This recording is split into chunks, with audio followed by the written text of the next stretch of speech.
Imagine standing in the middle of a storm.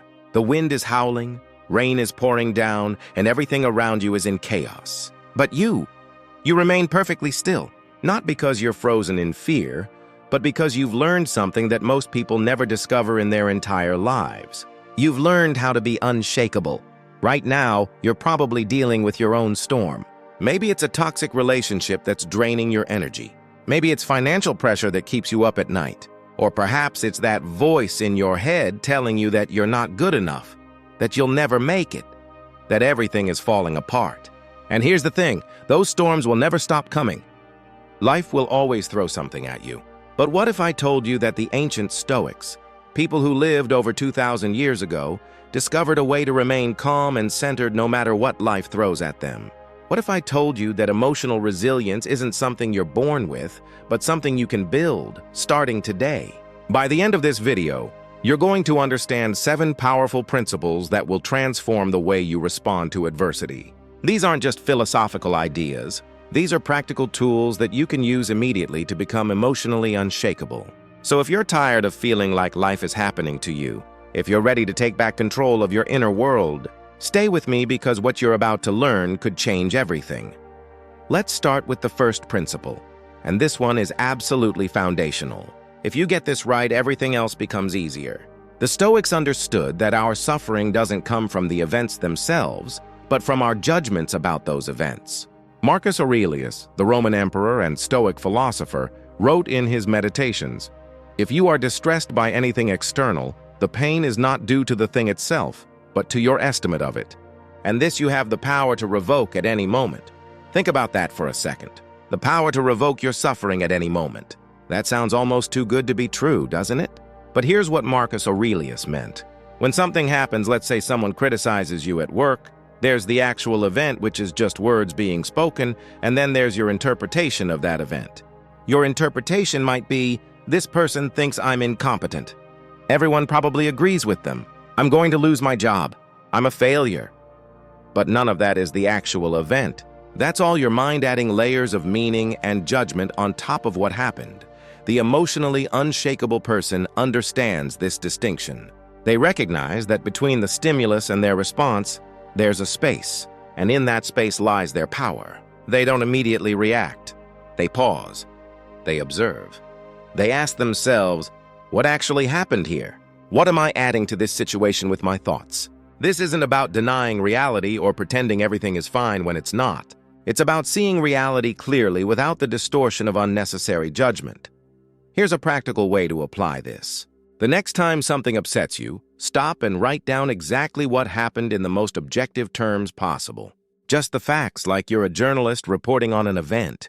Then, separately, write down all the thoughts and interpretations you're having about it. You'll quickly see how much suffering comes not from the event itself, but from the story you're telling yourself about it. And once you see that story for what it is, just a story, you can choose a different one. Now, the second way to become emotionally unshakable is closely related to the first, but it goes deeper. The Stoics called this the dichotomy of control, and it might be the most powerful concept in all of Stoic philosophy. Epictetus, who started his life as a slave before becoming one of the most influential philosophers in history, taught that some things are up to us and some things are not up to us. He said, "The chief task in life is simply this: to identify and separate matters so that I can say clearly to myself which are externals not under my control, and which have to do with the choices I actually control." Think about how much energy you waste every single day worrying about things you cannot control. The weather, traffic, what other people think of you, the economy, your past, other people's decisions. The list goes on. And here's the painful truth. Every moment you spend worrying about these things is a moment of your life you'll never get back. It's wasted energy that could be directed towards something actually productive. The emotionally unshakable person becomes ruthless about this distinction. They constantly ask themselves, is this within my control or not? If it's not within their control, they let it go. Not because they don't care, but because they understand that worrying about it is pointless. It's like trying to change the direction of the wind by blowing at it. All you'll do is exhaust yourself. But here's where it gets really powerful. When you stop wasting energy on what you can't control, you suddenly have an enormous amount of energy to focus on what you can control. And what can you control? Your thoughts, your actions, your responses, your effort, your character. These are your domain. This is where your power lies. When you focus all your energy here, you become incredibly effective. You stop being a victim of circumstances and become the architect of your own life. Let me give you a concrete example. Imagine you're stuck in traffic and you're going to be late for an important meeting. You cannot control the traffic. Getting angry about it, honking your horn, cursing at other drivers, none of that will make the traffic move faster. That's wasted energy. But what can you control? You can control your response. You can call ahead and let people know you'll be late. You can use the time to listen to an audiobook or practice a presentation. You can take deep breaths and remain calm. You can arrive late but composed rather than late and frazzled. See the difference? Start practicing this today. Every time you feel yourself getting upset, pause and ask, "Can I control this?" If the answer is no, practice letting it go. And if the answer is yes, then channel all your energy into taking effective action. This alone will eliminate probably 80% of your stress. The third principle of emotional resilience is what the Stoics called negative visualization, though I prefer to think of it as mental preparation. Now, I know what you might be thinking. Isn't thinking about bad things happening negative thinking? Isn't that the opposite of what we should do? But hear me out, because this is actually one of the most practical techniques the Stoics developed. Seneca, the wealthy Roman philosopher and advisor to emperors, wrote, "We are more often frightened than hurt, and we suffer more in imagination than in reality." The Stoics understood that much of our suffering comes from being blindsided by events. When something bad happens that we never considered possible, it devastates us. But when we've mentally prepared for possibilities, even difficult ones, we're much more capable of handling them with grace. This doesn't mean walking around expecting the worst all the time. It means occasionally, maybe for a few minutes each week, considering what you would do if things didn't go according to plan. What if you lost your job? What if that relationship ended? What if your health declined? What if you failed at that thing you're working toward? Not dwelling on these things obsessively, but calmly thinking through how you would handle them.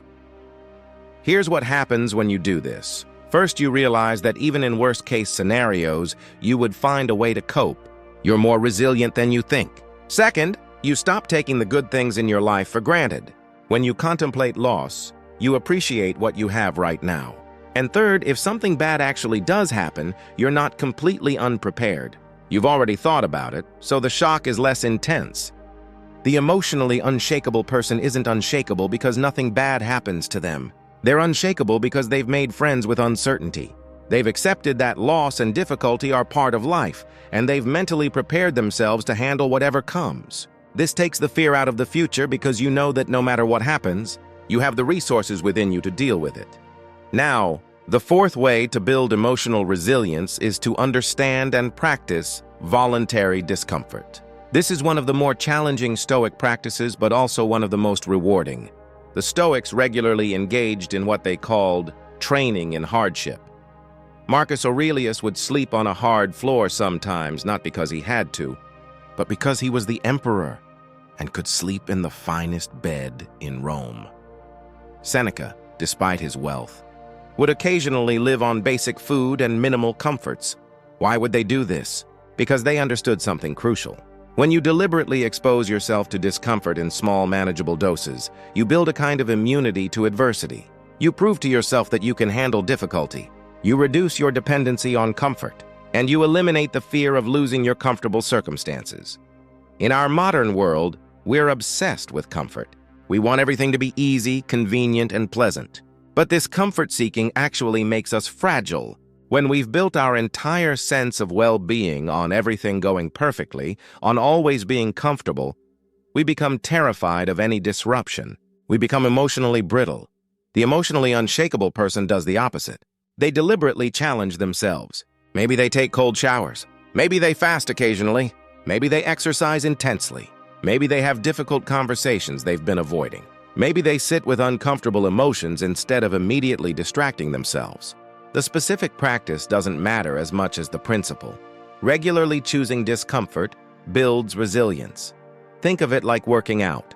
When you lift weights, you're literally damaging your muscles on a small scale. That damage, when you recover from it, makes you stronger. Voluntary discomfort works the same way psychologically. Each time you face something difficult by choice and get through it, you become mentally stronger. You expand your comfort zone, and over time, things that would have devastated you before become merely inconvenient. Start small with this. Don't try to become an ascetic overnight. Maybe begin by turning the shower cold for the last 30 seconds. Or maybe skip one meal this week. Or have that uncomfortable conversation you've been putting off. Notice how you handle it. Notice that you're capable of more than you thought. And gradually, incrementally, increase the challenges you give yourself. You'll be amazed at what you're capable of enduring when you build up to it deliberately. The fifth principle is about perspective. And it's one that can instantly shift your emotional state when you really grasp it. The Stoics were masters of zooming out and seeing their lives from a broader perspective. Marcus Aurelius often wrote about viewing things from above, imagining himself looking down at the earth from space, seeing the vast sweep of time and the insignificance of individual concerns in the grand scheme of things. He wrote, "Confine yourself to the present. Think of the whole universe, of which you are the tiniest part, and of the whole of time, of which you have been allocated a brief and indeterminate fraction." Now, you might think this sounds depressing. If we're so small and insignificant, what's the point? But actually, it's incredibly liberating. When you're in the middle of an emotional storm, everything feels massive and all-consuming. That argument with your partner feels like the end of the world. That failure at work feels like a permanent stain on your identity. That embarrassing thing you said feels like something everyone will remember forever. But zoom out a bit. In a week, will this matter? In a year? In 10 years? In 100 years, when everyone involved is gone? This isn't about dismissing your experiences or pretending your feelings don't matter. It's about right-sizing your problems. Most of what we worry about is genuinely not as significant as it feels in the moment. And recognizing that can give you an immediate sense of calm and clarity. The emotionally unshakable person has developed this ability to shift perspectives quickly. When something upsets them, they can mentally step back and see it from a wider angle. They can ask themselves, "In the grand scheme of my life, how important is this really?" Usually, the answer brings immediate relief. Here's a practical exercise. The next time you're upset about something, try this. First, describe the problem from your current perspective. Then describe how it would look to you a year from now. Then, describe how it would look to a stranger who has no emotional investment in the situation.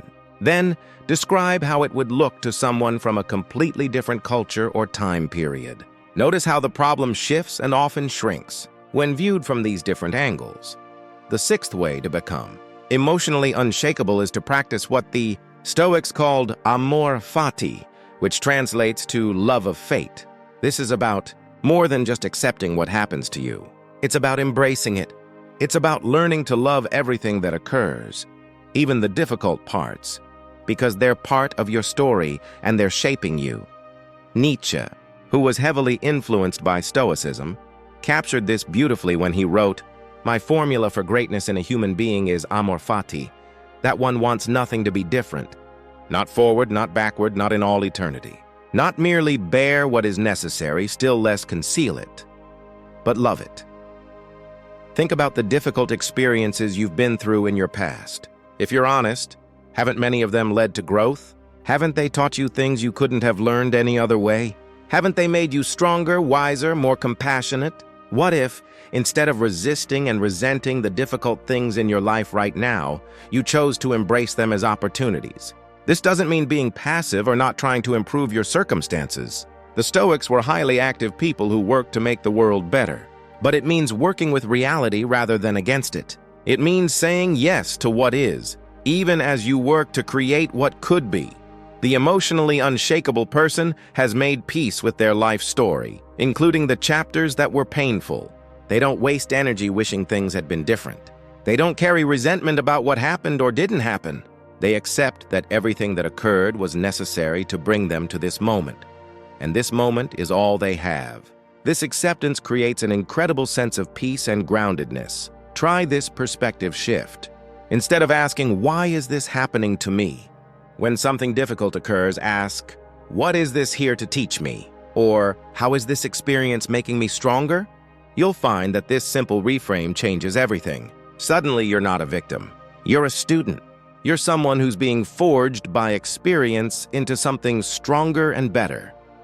Finally, the seventh principle, and this might be the most important of all, is to remember that you are not your emotions. The Stoics understood that we are not our feelings. We are the awareness that observes our feelings. Marcus Aurelius wrote, "You have power over your mind, not outside events. Realize this, and you will find strength. When you're angry, you are not the anger. You are the person experiencing anger. When you're anxious, you are not the anxiety. You are the person watching anxiety move through you." This might sound like a subtle distinction, but it's actually revolutionary. When you identify with your emotions, when you think you are your emotions, they control you completely. But when you understand that you are the space in which emotions arise and pass away, you gain incredible freedom. Emotions are like weather patterns moving through the sky of your consciousness. Sometimes it's sunny, sometimes it's stormy. But the sky itself, the awareness that observes all of this, remains unchanged. You are that sky. You are that awareness. The emotionally unshakable person has learned to rest in this awareness rather than getting swept away by every emotional storm. This takes practice. Start by simply noticing your emotions without immediately acting on them. When you feel angry, pause and say to yourself, "I'm noticing anger right now." When you feel anxious, observe it and say, "There's anxiety." This small act of labeling creates distance between you and the emotion. You're no longer consumed by it. You're observing it. And here's what you'll discover. Emotions, when you don't resist them or act on them impulsively, actually pass quite quickly. They rise, they peak, and they fade, usually within a few minutes. It's only when we fight them or when we feed them with our thoughts that they stick around and intensify. The emotionally unshakable person has learned to let emotions move through them like waves. They feel them fully, but they don't let them dictate their actions. So there you have it. 7 powerful principles from the Stoics that can help you become emotionally unshakable.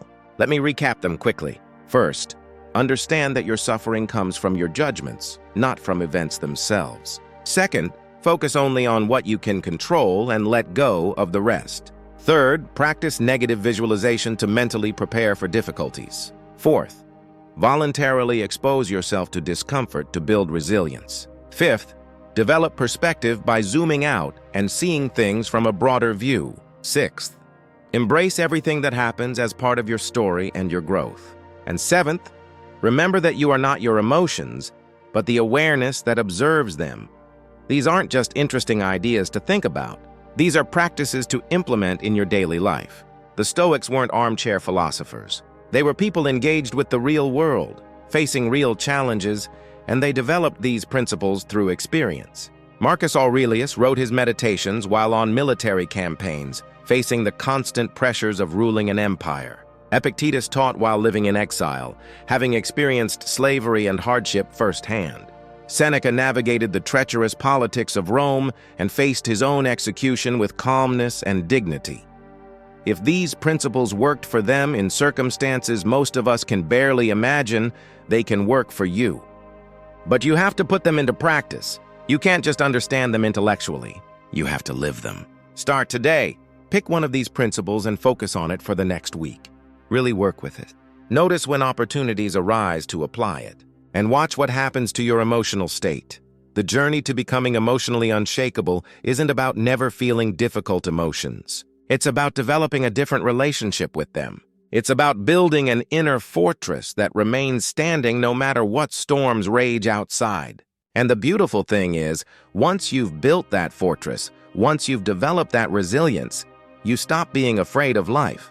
You stop trying to control everything to avoid discomfort. You start living more fully, more courageously, more authentically. Because here's the final truth that the Stoics understood. The emotionally unshakable person isn't someone who never faces adversity. They're someone who has learned to face adversity with wisdom, courage, and grace.